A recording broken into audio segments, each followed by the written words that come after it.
The waiter looks at you, pen in hand, and asks, "And what would you like as your side?" You panic. Your mind goes completely blank, you forget every English word you have ever learned, and you just point at the menu and say, "This one." You are a highly educated professional, but in that restaurant, you feel like an absolute beginner. We have all experienced that exact moment of panic. Welcome back to the Learn English podcast. I am Marcus. Today, we are conquering the restaurant. Joining us is Ethan Mercer. Ethan is a former international hotel and restaurant communication trainer and now an elite English conversation coach. Ethan, why does a simple task like ordering food completely destroy our confidence? Thank you for having me, Marcus. It destroys our confidence because of a psychological trigger I call the spotlight effect. When the server stands over your table with a notepad, the spotlight turns on. You feel like you are taking an oral English exam in front of your friends, or worse, your business colleagues. Furthermore, servers speak in what we call rapid-fire scripts. They ask you 3 questions in 3 seconds. Super salad, what kind of dressing? Do you want room for dessert? Your brain simply cannot process the translation fast enough. That is exactly what happens. It's the speed of the questions that causes the freeze. So, how do we take back control of this interaction? We take control by replacing basic beginner textbook phrases with professional native structures. Technique number 1 is what I call the action anchor. Beginners are taught to say, "I want the chicken," or "give me the chicken." This sounds very rigid and sometimes quite rude. Instead, native speakers use the action anchor, "I will do," or "I will go with." I will do the grilled salmon. That sounds incredibly natural and relaxed. Exactly. It softens your tone and makes you sound immediately fluent. Technique number 2 is the pre-emptive strike. Because we know the server is going to ask rapid-fire questions, we answer them before they can even ask. You do not just order the main dish, you attach the details immediately using the phrase "with" or "but hold the." Let us pause right here and test this. It's time for our listener challenge. If you're listening to this, I want you to practice building this exact order using our new frameworks. Imagine you're at a business lunch. You want the steak, you want it cooked medium rare. You do not want the mashed potatoes, you want fries instead, and you do not want tomatoes on your side salad.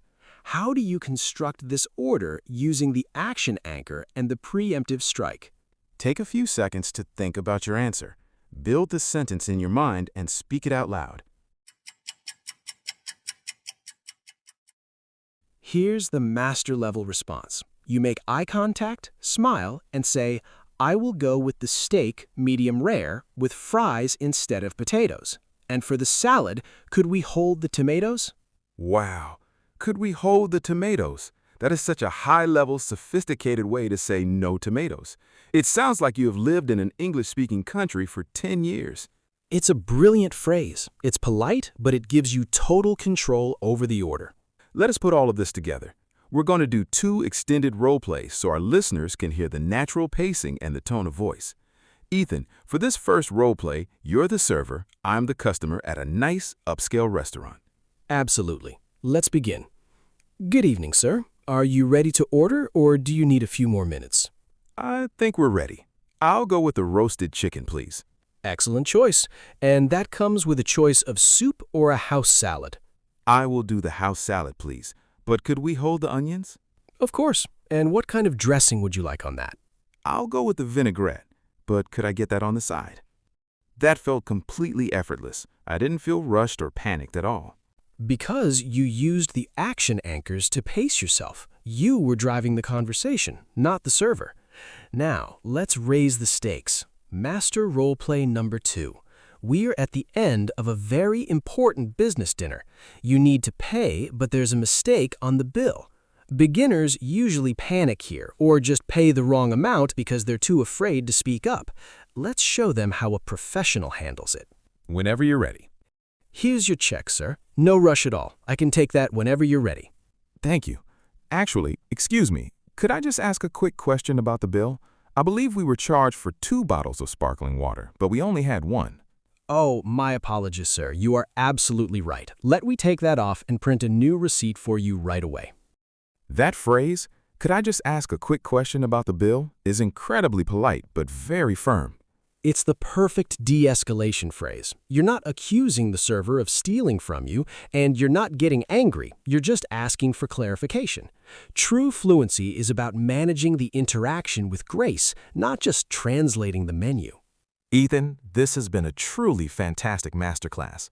You have given our listeners the exact tools to walk into any restaurant in the world, order with total authority, and handle problems like a native speaker. It has been my pleasure, Marcus. Remember, you're the customer. You have the power. To everyone listening, don't let the restaurant menu intimidate you anymore. Stop using your beginner textbook vocabulary. Use the anchor frame, practice the preemptive strike, and take control of the conversation. Fluency takes practice, but the framework is yours forever. If you found this episode helpful, hit the subscribe button, and we'll see you next time on the Learn English Podcast.